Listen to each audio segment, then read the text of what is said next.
வணக்கம். என் சே பவிக்ஷா. வணக்கம். எனது பெயர் டாக்டர் எஸ் உஷா. இப்போ நம்ம அம்மா கிட்ட ஒரு கேள்வி கேட்க போறோம். கேளுங்க பவி.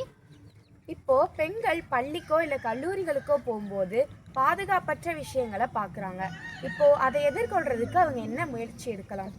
இன்றைக்கு பார்த்தோம் அப்படின்னா நிறைய பெண் குழந்தைகள் பள்ளிக்கு செல்லும் பொழுதும் கல்லூரிக்கு செல்லும் பொழுதும் இல்லை ஒரு பொதுவான கோவில் அல்லது பஸ்ஸில் பயணிக்கும் போது, ட்ரெயினில் பயணிக்கும் போது, அல்லது ஏதேனும் தன்னுடைய சொந்தக்காரவங்க வீடு இந்த மாதிரியான இடங்களுக்கு பொது வெளியில் பயணிக்கும் போது அவர்களுக்கு பார்த்தோம் அப்படின்னா ஒரு பாதுகாப்பு இல்லாத சூழல் தான் இருக்குது. இன்றைக்கு பெண் குழந்தைகள் முதல்ல தன்னுடைய பெற்றோர்களை நண்பர்களாக பாதிச்சுக்கணும்.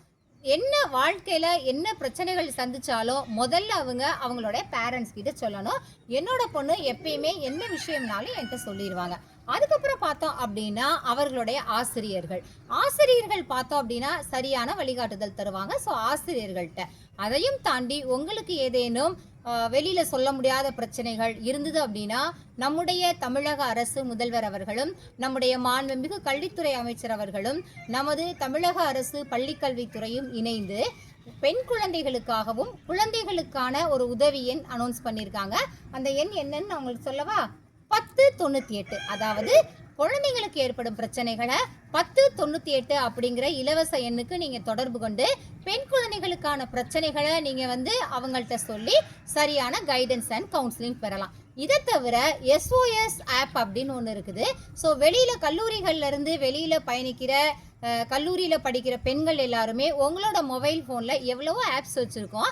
அதில் SOS ஆப்பும் நீங்கள் வச்சுக்கிட்டீங்க அப்படின்னா அது மூலமாக உங்களோட சேஃப்டியை நீங்கள் உறுதிப்படுத்திக்கலாம். ஸோ உதவி எண் 1098 நீங்கள் எப்பயுமே தொடர்பு கொள்ளலாம். இப்போ உங்களோட கேள்விக்கு நான் சரியான பதில் தந்துட்டேனா பவிக்ஷா? தந்துட்டீங்க. ஓகே, மீண்டும் இதே மாதிரி ஒரு விழிப்புணர்வு பதிவில் சந்திக்கிறோம். அதுவரை உங்களிடம் இருந்து விடைபெறுவது உங்கள் பவிக்ஷா, உங்கள் உஷா மேடம். நன்றி குழந்தைங்களா.